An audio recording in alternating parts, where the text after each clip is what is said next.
You're listening to the podcast for all of the news, notes, and breakdowns for your Ohio State Buckeyes. This is Sons of the Shoe with Nick Wilson and Spencer German.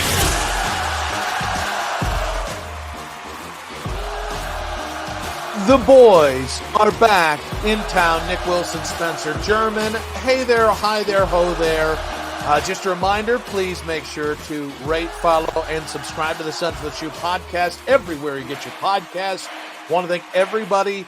The Michigan post-game show was our most viewed post-game show we've had to this point and our most viewed show. We appreciate the love and support out of you guys. We actually went through and read a bunch of your YouTube comments and kind of interacted there. So if you interacted, you didn't see it, let us know because we were having some fun there. But Spencer, we are now several days removed from the Michigan loss, and I just want to start here. I know we got a lot to get into today, but has the rage, has the anger, has the disappointment simmered down for you at all? No. I honestly think it's worse. Here's why, and I'll tell you, like, the last 2 years sucked of losing when Ohio State was favored and all these different things. But I honestly think because those games turned into blowouts and they weren't as close, I almost was able to get over them and like look back and be like, what are you going to do? And just laugh about it. Like, yeah, they got us. Yeah. They really dropped the ball on that one. But this one hurts more because there's so many little moments that keep popping up on my Twitter feed where I'm like, if that goes differently, maybe they win the game. If this goes differently, maybe they win the game. Like I've honestly, like, I usually go back and sometimes watch these games again too, just to like, get it out of my system. I can't go back and watch this one right now. I don't know if I'll ever go back and watch it, but this one still hurts. Like, yeah, I keep seeing the interception, the Kyle McCord interception that sealed the game pop up on my feed.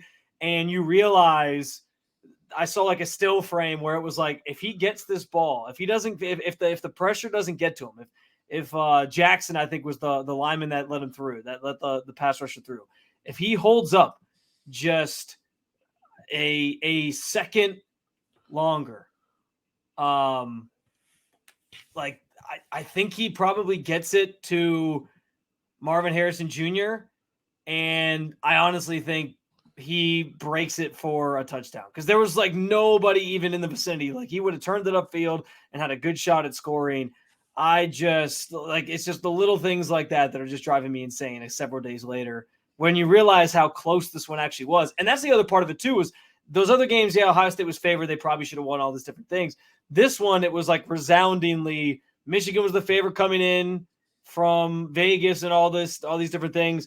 Everybody assumed that Michigan was just the outright better team all season. They were going to boat race Ohio State, and Ohio State hadn't really played anybody. That's what they kept trying to use that argument the same way we were using against Michigan, and ended up being basically a very evenly matched game that came down to just a few moments here or there. Like that infuriates me more than anything. So I actually feel worse about it than I did on Saturday.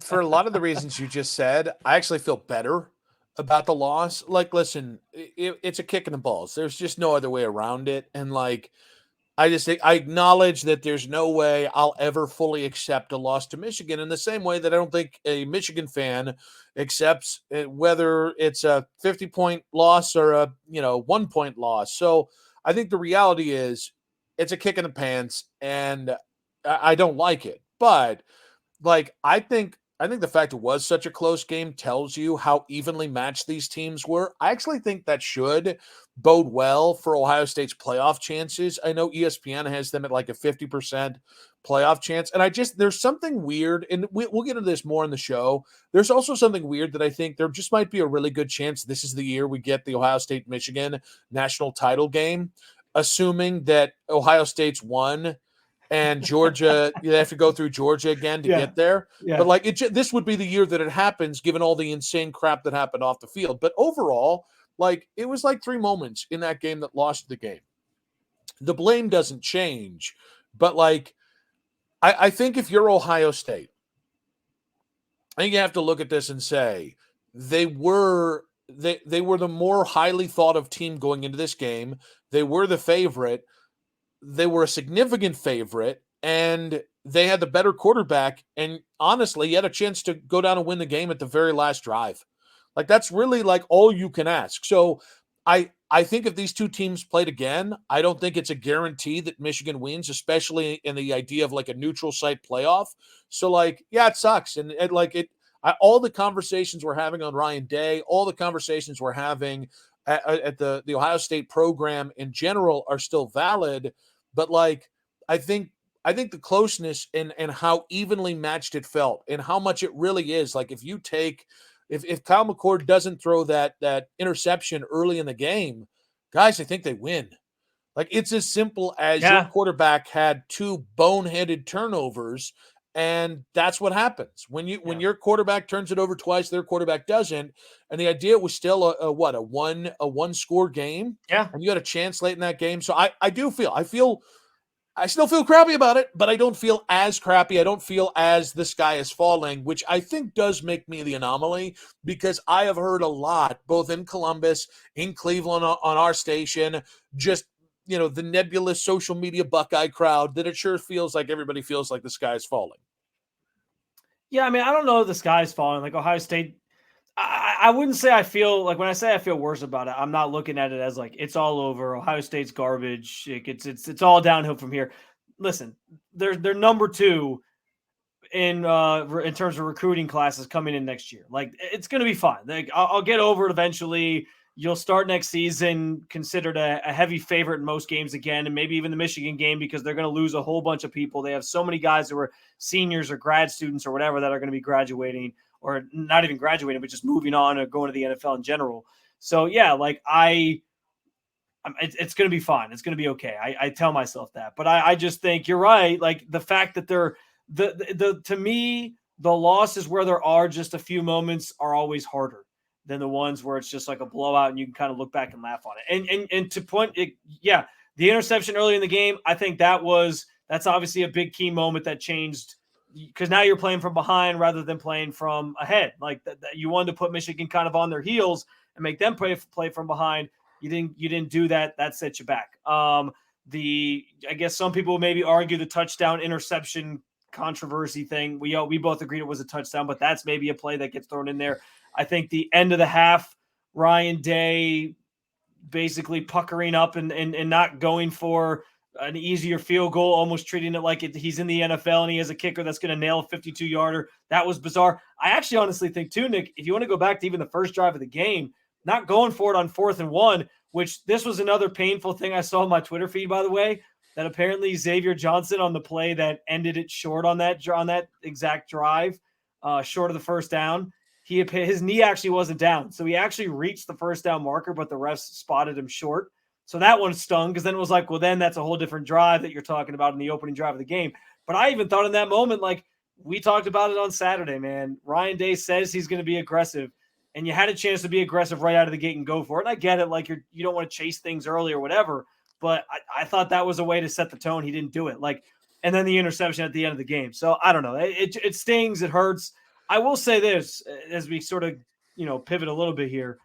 One thing I have come to terms with over the last couple of days from our conversation Saturday and beyond is just I've had to kind of look myself in the mirror and realize why I think I'm torn on whether or not Ryan Day's the right man for the job or not. And I think it solely comes down to we all keep saying Ohio State can get any coach they want. And you can get a coach who's going to do the same thing Ryan Day's doing, win you a bunch of games in the Big Ten, but lose the game to Michigan. But the problem is, like we laid out, you're looking for that coach that's going to give you that 7% that Ryan Day isn't giving you. He's giving you 93% of what you want. Where's that other 7 coming from? And I worry that they're not going to find that coach. And then you're doing the same thing over and over again. And we know this game is all about recruiting. Like you don't want to see people like Brian Hartline leave because what does that mean for your recruiting? You don't want to see people like Larry Johnson leave because what does that do for recruiting? And I truly am living in my fears with the whole thing where I'm like, yes, I understand where there's concern about Ryan Day at this point, and there's valid reasons to say it's time to move on from him, as much as there's reasons to argue that he probably isn't going to get moved on from. But I also I worry if Ohio State makes the wrong choice? Like, what if they end up like I look at Texas. Everyone said like Texas was too big to fail when Mac Brown left, right? And then they hired Charlie Strong, and like they were just every year it was like, is Texas back? Like asking that question over and over and over again. I don't want to go through the years where you're sitting there wondering that, and Texas is still winning, like your program's still winning like 8 games a year, 9 games a year. Sometimes you have a down year, but you're just waiting for them to finally get back to prominence. Like, you need to have a flawless transition to the next guy who's going to take you past what Ryan Day is delivering you to this point. So that's why I think it's a big dilemma for me. And without that, I would probably say, yeah, move on from him. I would, but I'm just fearful that as much as we say it's going to be easy to find that next coach and get more, are we sure about that? I've had to face that the last couple of days. Yeah, but that's called an appropriate fear. Like, like equal parts here for my being on the fence with Ryan Day is we can't just look at his record and say, well, it doesn't matter. It does. Like, he's lost, what is he, 3 Big Ten games, and they're all to Michigan. And it would be different. I would feel different. If he had never beat Michigan in 2019, I might feel different. But to me, what you just showed was that's a rational fear, because it's not just them, right? It was Miami firing Larry Coker, although that was kind of trending that way. It was USC seeing Pete Carroll go back to going back to the NFL. Like, look at the great runs in college football. And I think it's hubris to say, well, Jim Tressel pretty much gave way to Urban, and Urban gave way to Ryan Day. So how tough is it? This isn't Mark Helfrich. Okay, this isn't Chip Kelly at Oregon turning into the bleep show that Oregon, and when I say bleep show, I mean it's really taken them until now to get back to where they were with Chip Kelly, some 3 or 4 coaches in almost a decade. So, like, I think what you just said is a rational fear. Like, that should be the fear. And I think there's this idea, and it happens in the NFL all the time. Yeah. Go ahead. I was just going to say, I you're right. Like, it is a rational fear, but we kind of talked, we hit on Saturday a little bit. Like, everybody just assumes that it's if you move on from Ryan Day, that the answer is just walking through the door and it's all going to be rainbows and butterflies. And like, I'm saying, I don't know if that's true. Like, we even kind of hinted at that on Saturday. Like, if you move on, somebody else will be there and you'll be okay. It's Ohio State. But I'm saying, like, we've seen numerous programs. You just listed off Oregon. I mentioned Texas. There's others out there that did take steps back when they moved on from a coach that was getting them close to that point. Well, and I think there's this misconception that simply because there's going to be a lot of interest in the job and that almost anyone would take it, that means you're going to hire the right guy. You know what I mean? Like, I think just because you have a vast pool of candidates and you can speculate about Luke Fickell, and I think the Vrabel thing is a pipe dream. He hated recruiting when he was here. I think he's an NFL guy, and I think things might be over in Tennessee, but like, it's the same money, right? It's not less money. It's not more money. It's going to be the same money if he takes it. Probably. No, in college. Way more stress. No, I'm saying at the NFL level, less stress. So, like, let's say those first 2 guys don't go. Like, I just think if you're going to move on from Ryan Day, you better know when you're moving on who you're going to. Like, this isn't we're going to open up and we're just going to talk to everybody. It's no, you better have the search done when Ryan Day's still in the building. And then if you can't get one of your top 3 guys, then don't do it. Like, it's that simple. And I got to be honest with you. I don't think anything would happen. Like, I think people wanted him fired today or tomorrow or sometime this week. I think when it could happen, and when I say, and not even a firing, a parting of ways could be once we find out next Sunday what happens. And then I think then you could put the wheels in motion. But even then, act covertly, because if word gets out that Ryan Day is either going to be fired or could be fired, the portal's open. Like, we're seeing it. I mean, you look at the amount of guys that today have had their head coach axed that are already in the portal. And I know you think, well, it's Ohio State. You can get no. Okay, it's not. The point is, you don't want the new coach to have to come in and immediately go Deion Sanders and dip 30 guys out of the portal while also trying to land his first recruiting class here. Yeah. Right? That's where all of a sudden you go from 11-1 in the Big Ten this year to maybe having a step back here next year, which is needless. Yeah. Ohio State should reload And I feel like if you go there now, you're going to open up Pandora's box. And again, it doesn't mean you can't do it. It just means every time you think about turning things over, there is an incredible element of risk. And the risk has to be worth it.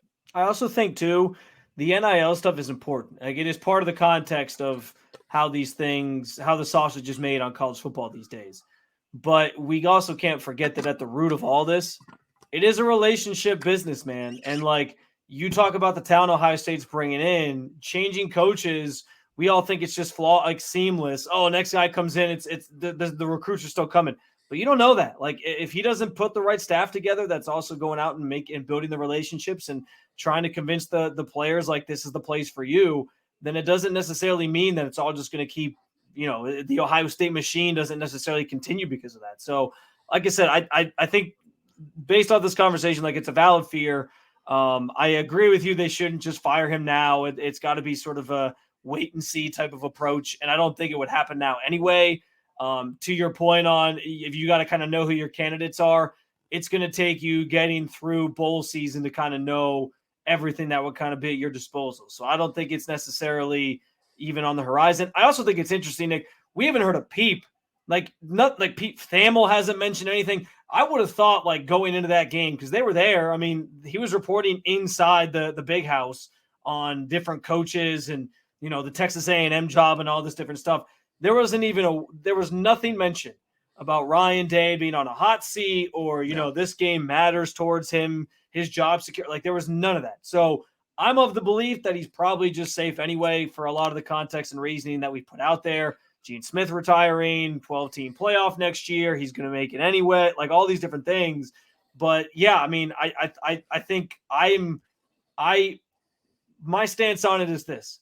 I am ready to move on from Ryan Day, aside from the fact that I do worry about who you're bringing in next, because you just don't know if it's actually going to be as seamless as everybody's making it seem like it's going to be. Now, we also have to play a snippet of today's morning show. If you guys have not heard the Ken Carman show with Anthony Lima, we're going to play a snippet. And Lima actually goes into detailed reasoning on why he thinks Ryan Day should be fired and why it's time to move on from him. And you can actually hear that on the Odyssey app, 923thefan.com. But we just have to play a snippet of his shot at your boy, Nicky Dubs, Nick Wilson here from today's morning show with Ken and Anthony. He could talk about it from 2 to 7. It was not my call.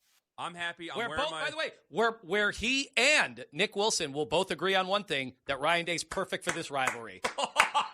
Because Nick Wilson is somehow continuing to defend Ryan Day. So you guys can have a Ryan Day love fest from 2 to 7. I'm sure the fans will appreciate that. He could talk about. So, shots fired. And Anthony Lima, I called you out of my own show. I'll call you out here. Simply saying I'm not ready to fire Ryan Day isn't the same thing as a Ryan Day love fest.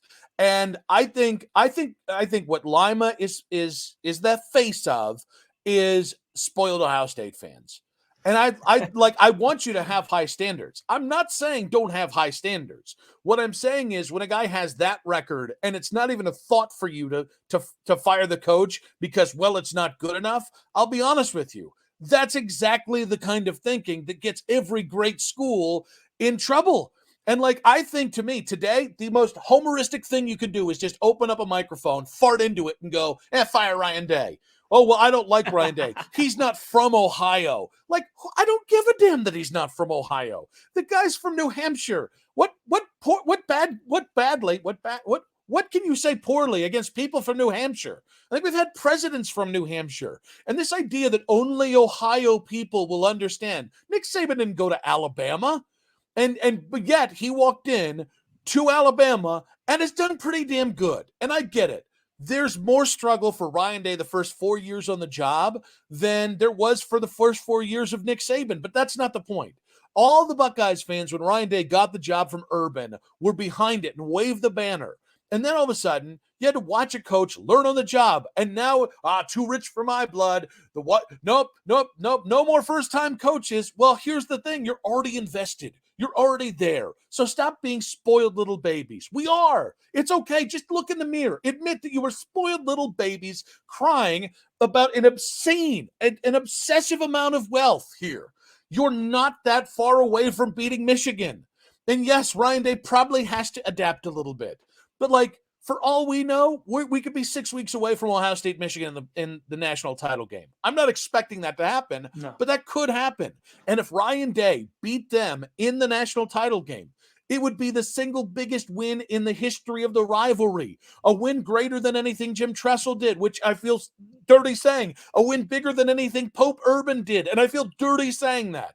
So I am not Ryan Day apologist, Mr. Anthony Lima. No, I'm simply not a nut job who's just panicking 2 days off a loss that, while it ain't great, it's also not the most despicable loss in this rivalry. Not even top 10, not even top 20.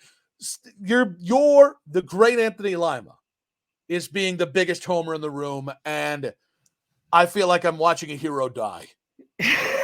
Watching my hero die. Oh man, he's the man that taught me to be a little contrarian, and here we are. He even took a shot at the fine folks down at 97-1 in Columbus, who 97 won the homer. Yeah, I think he called him 97-1 the homer. That's pretty good. Oh man, I was like just catching strays for just being the Columbus sports station. No, I will say too, I think that's well said by you. And I think your point is well founded on sort of where your stance is on all this. I actually thought the conversation him and Ken had on the morning show was interesting, where they talked about how Ryan Day just maybe isn't bought into the Michigan rivalry the way that he says he is. I actually think they were wrong even about that. Like, I think that Ryan Day is bought in. I almost think he's like too bought in. Like, I understand when Urban was here and like Tressel was here, he made a point making the rivalry a thing. And when Urban was here, it was the same way. And there was talk that like Michigan just didn't care as much as Ohio State did, right? That was kind of the thing when they were winning 14 out of 15 years or whatever it was. And then I think Harbaugh obviously kind of changed that. But yeah, I mean, like, I actually think that Ryan Day cares so much.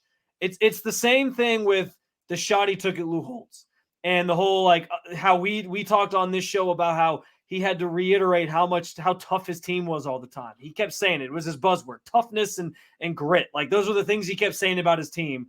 And I think it's the same thing with this rivalry. Like, every step of the way, he knows how much he's being judged by this rivalry and this matchup alone, and that Michigan is in his head, that he brings it up at every turn, how invested they are in that game and how it's a constant thing and it's 24/7. And, you know, the minutes after the game ends, you're already focused on the game for next year. Like, all those different things, he brings it up so much that I think it's evidence that they are in his head. And I think that shows itself on the field when he coaches against that team. We saw it on Saturday, Nick, like him not going for it on 4th and 1 first drive, the end of the half sequence, like just little moments. It shows that they are 100% in his head, because I think he cares that much, because he knows he has to care that much, or else his job and his ass is on the line, that it affects the way that he coaches. So I think it's the opposite. I think he does care, and I think he cares so much that he has let it fester and he's let it just balloon into this thing inside of him, where now, like, he looked dejected after the game, rightfully so, but he looked absolutely dejected beside himself, like he had no answers for how he's going to beat this team and what was next for him. I think it's more so that he just has it set in his gut and in his mind that this game matters so much, and he's let it get so big and internally that it actually is a detriment to him. That's what I believe. I think he's let Ohio State fans get into his head about it. And I think it's pretty normal. I think it's unbearable to live in Columbus and to be in Columbus and be at Ohio State when you've lost any amount of games to Michigan in a row. And I think he feels the pressure of that, but I think that's him getting into his own head. And I do think he needs to adapt a little bit. I think he needs to embrace a little bit the Ohio State part of this and try and bring in Buckeyes to help teach the team. I think it's the same extension of like some of the entitlement with Urban. Like, Urban's teams, guys, they cared more about getting to the NFL than they did anything else. It's just that I think Urban properly prioritized and made it a point to explain the Michigan rivalry. That seems to be missing right now. Well, and if he didn't care, he might kick you. So you gotta... or goose you if you were a hot young co-ed. Give a little Irby 2 digits, as it were. Can I also go ahead? But like, I to like this idea of, Ryan Day doesn't care enough about the rivalry. No, I just don't think he's going to emote the way you want him to. And every time he does, it's weird. Like when Ryan Day tries to show you some sort of emotion, it comes off like a 12-year-old kid trying to emote for the very first time. Like it's just not who he is. He's like, I hate to, we always make the Ryan Day, Kevin Stefanski things, but they're apt. Yeah. Like they're not guys that have that kind of emotion. That's not who they are. And you have to be okay with that because that's who he is. It gets weird when he tries to do the Lou Holtz thing. And it gets weird, like, the born on third base thing, or like when he tries to like rub people's nose and poop, he does a bad job because it's just not who he is. I do think that was kind of Ken and Lima's point. Like they believe it's not who he is, and that's why he's more of an NFL guy, and that he's just posing as a coach that cares. But that's also that's snobbish. Well, he's not from here. Yeah. Well, he actually coached on this staff twice as long as Urban Meyer did, but that Urban Meyer did as a grad assistant under Earl Bruce, and he actually was the quarterbacks and offensive coordinator coach twice as long. So he wasn't just some gopher for Earl Bruce, the 12th best Ohio State coach ever, respectfully. Like I got to be honest with you. I understand to some degree the idea of Ohio State guy, Michigan man. I understand it. I also think it's a bunch of pretentious a-holes that I think it's just another weapon to use against Ryan Day. And I didn't hear that the first 2 years the guy got the job. Last thing I'll say on this, because the other thing I know Lima talked about was Ryan Day faking it, but also that he didn't think Ryan Day had the team believing they could win that game. And I actually disagree on that as well, because maybe the last 2 years it seemed that way, and I'll concede that, like where they just thought they were going to throw the footballs out and beat them because they had more talent. This year, it felt like they actually thought they were going to beat them. Like the touchdown late in the game, Travion Henderson scores the touchdown, and you could tell like they were showing him kind of in the backfield, and he looked laser focused on like, hey, this drive is working.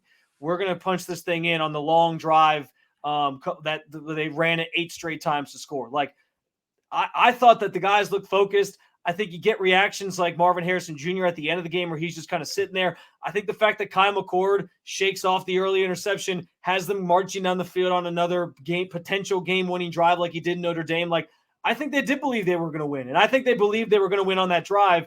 And if not for Donovan Jackson letting in a pass rusher, maybe they do. So I disagree on that as well. I think this year of the 3 years that he's lost, I'm not going to be that unfair to Ryan Day on that. I think he actually had him ready and believing. I actually want Ohio State to make the playoffs more this year than they did last year. And last year was the better team. I agree. CJ was the better quarterback. But this year, I would like some sort of immediate vindication. Because I think, and like it all depends on where you'd be ranked and all that. But like, I think you'd have a hell of a chance to because I just don't think there's a great team. I don't think Georgia's great. I think they're incredibly talented, but like I don't think they're great. I don't think Michigan is great. I think Ohio State is on the same par as Michigan. I think the two teams out of the Pac-12 have been completely disrespected this whole time. But like beyond those 5 teams, like Florida State, even with Jordan Travis, I didn't think they were elite. Yeah. I think Texas is a good team. Without Quinn Ewers, I think they're a good team. I don't think they're a great team. I think Alabama, we saw in the Iron Bowl, if not by they one lost. That was some of the worst. That was some of the worst defense I've ever seen by that quarterback. It was the pass of a century by Jalen Milroe. So, I think there are 5 championship caliber teams in college football. But I don't think this is TCU if Ohio State gets in. I don't think it's, I don't think they're I think what you have to avoid is you can't let Michigan State in from a couple of years back. You can't let TCU in. Like, you can't let the paper tiger in this year. And that's why I think really bodes well for Ohio State if a couple things go their way. Is this the reason why the 12-team playoff will actually be everyone's harping on how it's going to be a terrible thing and these games lose their luster? But is this actually a reason why it's going to be a good thing for the Ohio State-Michigan rivalry? Because the team that, I think it is, the idea that you get a chance to exact revenge maybe a week or a couple weeks later, I think the instant vindication actually adds to the intrigue of the rivalry to me, because you don't now have to wait a year to find out. You might find out a couple weeks later, and it's like there's a motivational factor there. To me, that's intriguing. I know other people maybe disagree, but I love that about the fact that it's going to expand. Yeah, I think people in college football, like college football fans, are just bad at accepting change. Yeah, I well, think I think they like new it is the way it used to be. yeah, and sometimes they're right, but like in the case of NIL, they're dead wrong. College football has never been more popular. In the case of the transfer portal, they're wrong. Yes, it's hectic. Yes, it's changed the landscape and in some ways affected competitiveness. But like, I got to be honest with you, between the transfer portal and guys being able to play until they're 70 and collect a pension from the college school that they play for, I think we're actually seeing a more competitive landscape. So I can't wait for the 12-team playoff. I wish it was this year. I really wish it was. This would be a perfect year for it because, like you said, there's not a great team this year. Well, and I think we wouldn't have to sweat the idea of, well, should Alabama really be ahead of Texas, or you know what I mean? Like then it just wouldn't matter who was 7 and who was 8, and then you could give Florida State a chance with Rodemaker to see what he can do. You could give Texas with their backup a chance. So I'm looking forward to it, and I don't think it's going to make the college football playoff any less interesting. I don't think it's going to make rivalries any less interesting. So we have to continue on here. We obviously have the Michigan Panic Meter coming up. We also have 4th and Short coming up. More conversations on the way. But first, a quick message from our sponsors.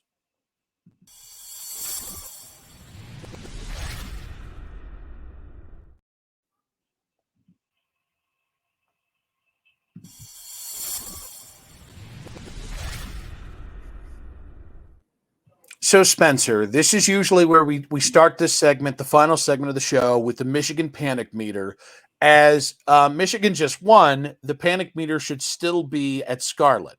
So I thought a way of morphing this for today's show specifically, I didn't even mention you this in our break here. So I'm just going to spring it on you. If Ohio State and Michigan played this weekend instead of this ridiculous Big Ten title game with a crappy Iowa team, if they played in a neutral site, let's say, I don't know, Indianapolis, what chance would you give Ohio State to come back and beat Michigan? I like the question. I mean, I'd say I think it'd be even. Like I really do. I think it'd be very similar to what we saw this weekend. Maybe Ryan Day realizes the error of his ways, and he's like, "Hey, I did a shit job of being aggressive that last week, so now I'm going to come out and really, hit the ground running and be more assertive." So I don't know.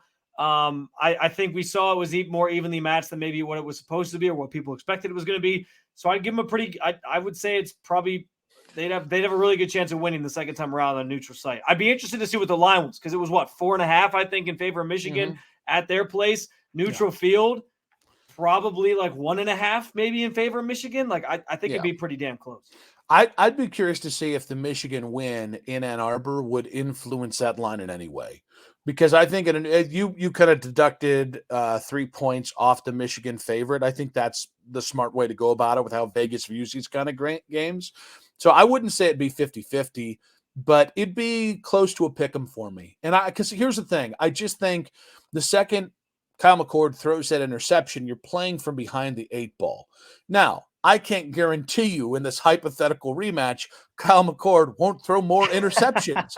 But I think if Ryan Day had that game to do over today, I think he would force the issue more with Marvin Harrison Jr., which is insane because the guy had 118 yards and a touchdown. So I think they would, especially late in the game, feature Marvin more. And I think they might try and get a little bit more creative in the run game and get Travion Henderson going early in the game. And I think the McCord interception really just kind of short-stepped you from doing that. So, I mean, I think if they play again at any point this year, so the playoffs, I really give Ohio State a chance. And I think some people will look at it and go, nope, you just played, doesn't matter. I would love it. It won't happen. Listen, if they do the playoffs, if Ohio State makes the playoffs and Michigan, we're going to assume Michigan makes the playoffs. If it happens, you can't throw it away in the first round. You really can't. I would be incensed if they had like Ohio State and Michigan, Michigan 1, Ohio State 4. I would be incensed. It should be saved for the national title game. However, if the committee were dumb enough to do that, do you know what I like about it? It would give Ryan Day 4 weeks to plan for that game. And that I do think might help him grow a pair of balls for this hypothetical rematch. All he wants for Christmas is a pair of balls. Yeah. No, I can I say this too? You may. The game came down to ultimately that final drive. And Ohio State got the ball to what? Like they were on like the 35. Like they were within striking distance of scoring a touchdown and tying that game and then just needing the extra point to win. And I thought it was ludicrous that you had like Blake Corum and some of these other players talking after the game about how you guys are fake tough. You're not really that guys, it came down to one drive.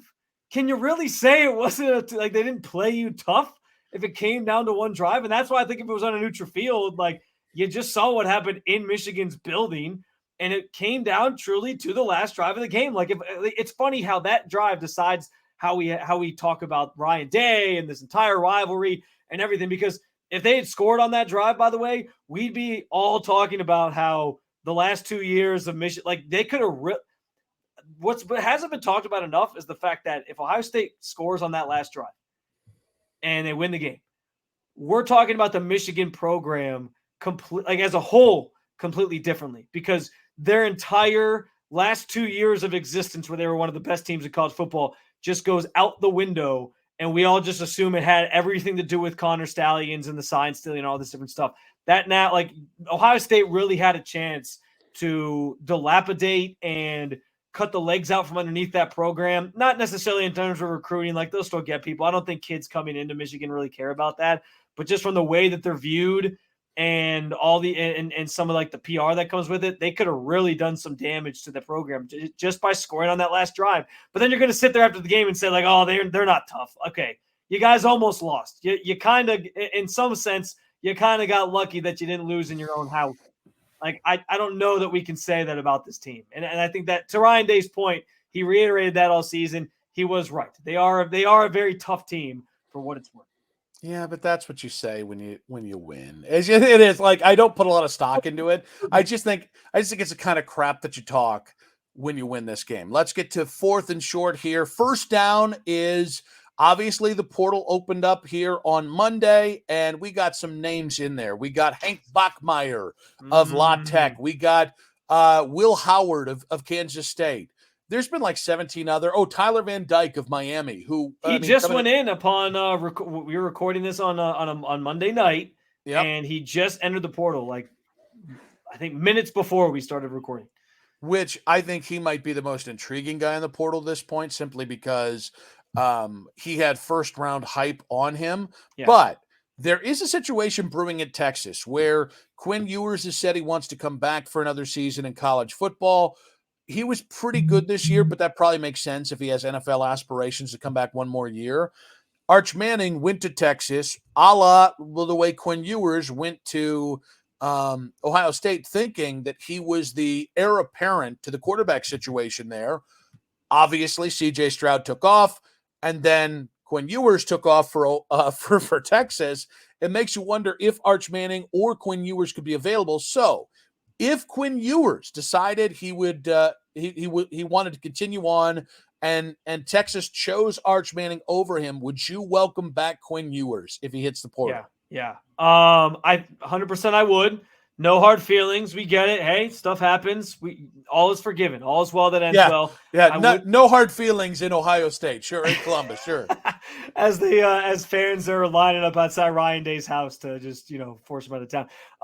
And how about the classic story about how Kirk Herbstreit had to move out of Columbus because people thought he was too not pro Ohio State enough. Like, yeah, nobody has hurt feelings. But I think if Quinn Ewers, it would be like a LeBron situation. Hey, you came here, even though he's from Texas, it's not exactly the same. But hey, you came here, you took your money and you left. Hey, but you're back to help us win a national championship. Okay, we'll welcome you with open arms. I would definitely take him back. I also want to add, Tyler Van Dyke is definitely intriguing, but as a listener to the Dan Le Batard show, and they talk frequently about Miami football, from my understanding, the guy can't read like zone defense. Like that's been the thing that's done him in this year is teams started realizing if they just play a cover 2 shell that he's basically shit out of luck and he doesn't know what he's doing. So that worries me. I'm going to be honest, Nick, if I'm having my pick, obviously, yes, the dream of, hey, Arch Manning, you got to sit another year. We're going to stick with Quinn Ewers and he becomes available and Ohio State swipes him is alive and well. I would love for that to happen, but it also doesn't feel like it's going to.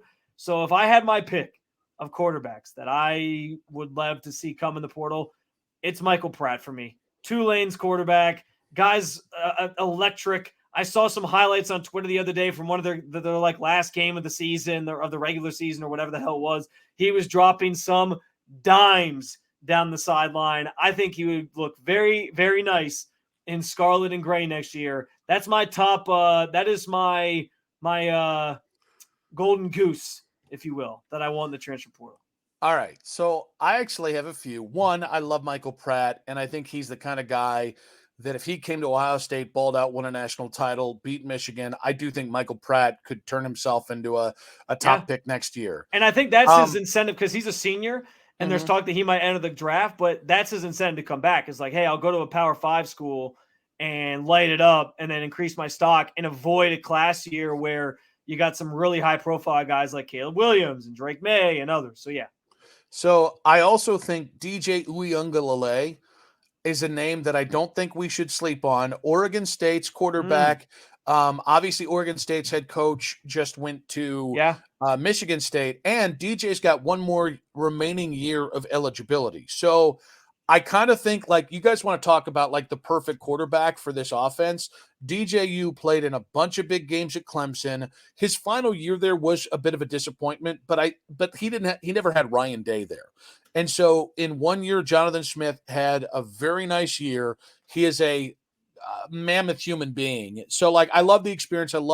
He's also just a great kid. So like, if you wanted to like have Aaron Nolan sit for a year, this would be the perfect 1 year player, but I think that's happening anyway. Like, I don't think we're obviously all excited about the Aaron Nolan era starting, but he's not playing his first year. There's no way they do that. I think it's almost inevitable that they go to the portal.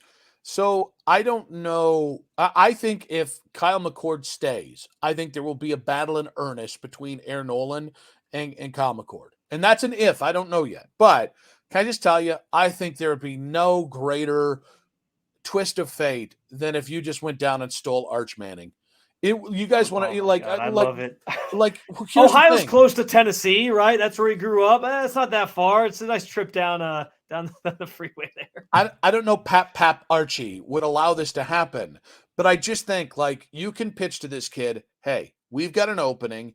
You're stepping right in. You'll have 2 remaining years of eligibility, and these are the guys we have. And like you have, and I think there's a chance Ibuka comes back because of the injuries this year.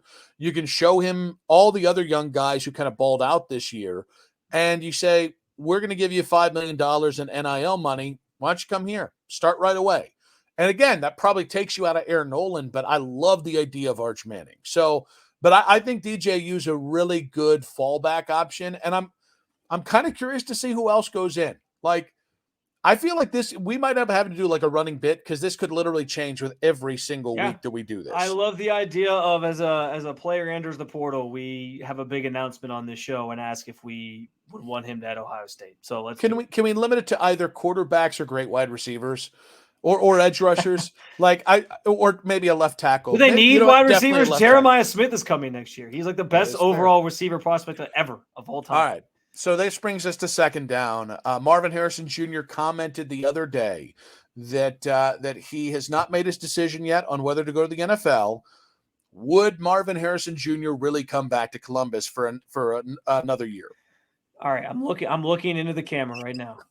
Everybody who's watching this, everyone who's watching this, give it up. Don't do it to yourself. Don't get your hopes up. Don't fall for it again. We had this happen last year with CJ Stroud. He didn't give a clear answer, and then he waited till the very last day to declare for the NFL draft. Guys, I understand. I gave a nice little soliloquy, swan song to Marvin Harrison the other day. It's unfortunate that he's leaving without any gold pants and that he's leaving without a national championship. I agree it would be great if he could stay.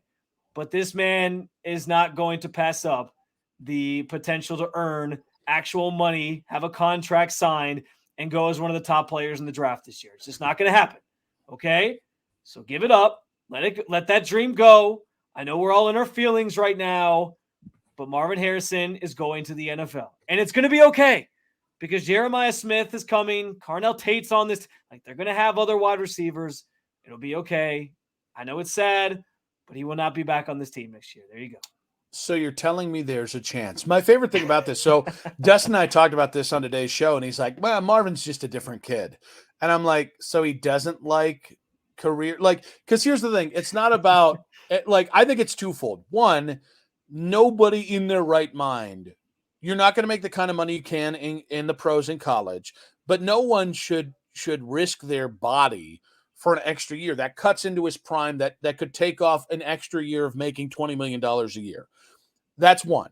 Two, why would you ever delay the clock on that getting through that first contract? Because that's really the prize in the NFL. Yeah. It is getting through that first contract, maxing out that, and making $20-25 million a year. I know the collective pays well. I know if he went to the portal, he would have an offer for maybe $10 million, something ridiculous. You're not recouping the back end of your career. Yeah. That it is like, it will literally take a year off your NFL career because you're still getting hit in college. So I think it's crazy as well. And frankly, we talked about this being a great quarterback class. The fact that he's being mentioned as like the second overall pick, maybe even first overall, depending on if the Bears get the first pick and they decide they're going to stick with Justin Fields or whatever the hell they're going to do. That's also not happening. Well, it's not going to happen, but I'm just saying, like, theoretically, like, the fact that he's being mentioned as the top 2 overall pick is in this quarterback class where quarterbacks are so highly coveted, like, that's pretty telling. Like, this is a once in a lifetime opportunity. You don't come back, risk an injury, and then you go later in the draft. Like, I just don't see it happening. All right, third down was this Ryan Day and Jim Harbaugh's last matchup in the rivalry. I think so.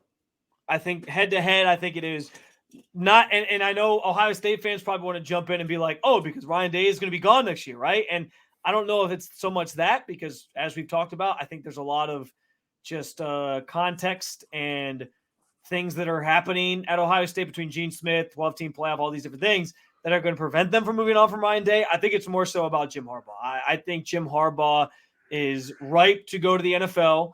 I saw something today about a report that there's new evidence that's going to be revealed or something like that about the Michigan sign stealing, that it's not supposed to result in like a postseason ban, but it likely means that, a suspension is probably likely for Harbaugh next year. I think he's done with the bullshit. I think there was a chance this was his ride off into the sunset year anyway, because he knew his team was talented and he had a shot at a national title and he was going to take it and then go to the NFL. I think that this is it for him. The only thing that worries me is that, like, Michigan's had his back so adamantly, and maybe he's like, you know what, this is the place I want to be. But a tiger doesn't change his stripes. The guy's been wanting to get back to the NFL. This year there's going to be a bunch of jobs available, some good jobs available, especially if like the Chargers job opens up. And I think he's going to jump at the opportunity to take it. I think it's going to be wild when Bill Belichick and Jim Harbaugh are co-head coaches of the LA Chargers. I don't think it is. I think a lot can change, but I'll listen. I think the NFL is dumb for not chasing Jim Harbaugh, but I think there's a lot of perceived baggage there. So I think it really depends. If Michigan wins a national title, I think it will be irresistible for teams in the NFL to pull him back to the NFL. But if he were to kind of be out in the first round, I mean, that's right around the time where, you're still like a week or a half week out from the end of the regular season. I don't think it's fait accompli just yet. That brings us to fourth down. Where will Ohio State be ranked this week? There's no way they can drop below 6. Like they have to stay in the top 6, Nick. Like you lose to the number 3 team in the nation. I think there's an interesting conversation about whether or not Michigan jumps Georgia because they now have the best win of anybody in college football at this point. Like that's interesting to me, but like I mean, they won't put. I think they probably go to 5, and you get Florida State jumping back in just because they stayed undefeated, and by nature you'll do that, which means that there will be a path back in. But as we know, like not playing, being idle for conference championship weekend is going to really just it's going to be the big factor that weighs against Ohio State. There's so much that can play out, Nick, and I know we'll talk about this in our college football playoff ranking reaction show coming up Tuesday night. But yeah, like I think the twisting of the dagger on Saturday was the fact that not only did Ohio State lose to Michigan, but then there was like 4 different scenarios that could have played out on Saturday afternoon and into the evening that would have actually benefited Ohio State to find a path back to the playoff, and they all didn't happen. Auburn almost beat Alabama, and then the Hail Mary to the end zone happened. Florida State was trailing Florida, and then they got their shit together and ended up rolling past them. Washington State almost beat Washington. Like, these were all things that almost benefited you, and none of it happened. And it was just like an extra twist of the dagger on that day that now it seems very unlikely that Ohio State gets back in, but we'll see. I do think there's a chance they fall past 6. I don't think it's a big chance. I think they should be ranked ahead of Florida State, who I think have no business in this conversation. I don't care that they're undefeated. I could see the committee putting Florida State at 5, putting Ohio State at 6 to add a sense of drama and the assumption that Florida State could lose to Louisville in the ACC title game. But I think the rightful place is 5. And what that positions you is if Georgia beats Alabama, and if Washington beats Oregon, then it becomes Texas versus Florida State versus Ohio State. And I think in that case, you've got the best loss, and you probably have better wins than either one of those schools either. So I think there's still multiple paths here. And listen, a lot of people in the national media are going to say, no, never, they're done. And they've said that every time Ohio State has lost. They said it last year. And they said it, and they're wrong. They're wrong. You know why? Because they don't want Ohio State to get in, because that Ohio State or any of the Blue Bloods really, as a one-loss non-conference champion, is supposed to be the Antichrist. And yet we've seen the commission, we've seen the selection committee time and time again do the right thing. And honestly, if they put Florida State in, it's this year's Michigan State. It's this year's I don't want to say TCU because they got to the national title last year, but it's this year's Paper Tiger, and they're going to get blown out. And Ohio State might get blown out, but I think there's much less of a chance than Florida State with their backup or Texas with their backup. All right, guys, make sure to follow, rate, subscribe. I say that in the different order every single time to this podcast. Everywhere you get your podcast, make sure to also follow 92.3 The Fan on their YouTube page as well. Follow everything, rate everything. We appreciate you guys. We'll be back Tuesday night with the selection committee's latest playoff rankings and the answer to that last question on the 4th down there. Spencer, good stuff, buddy. Go Bucks.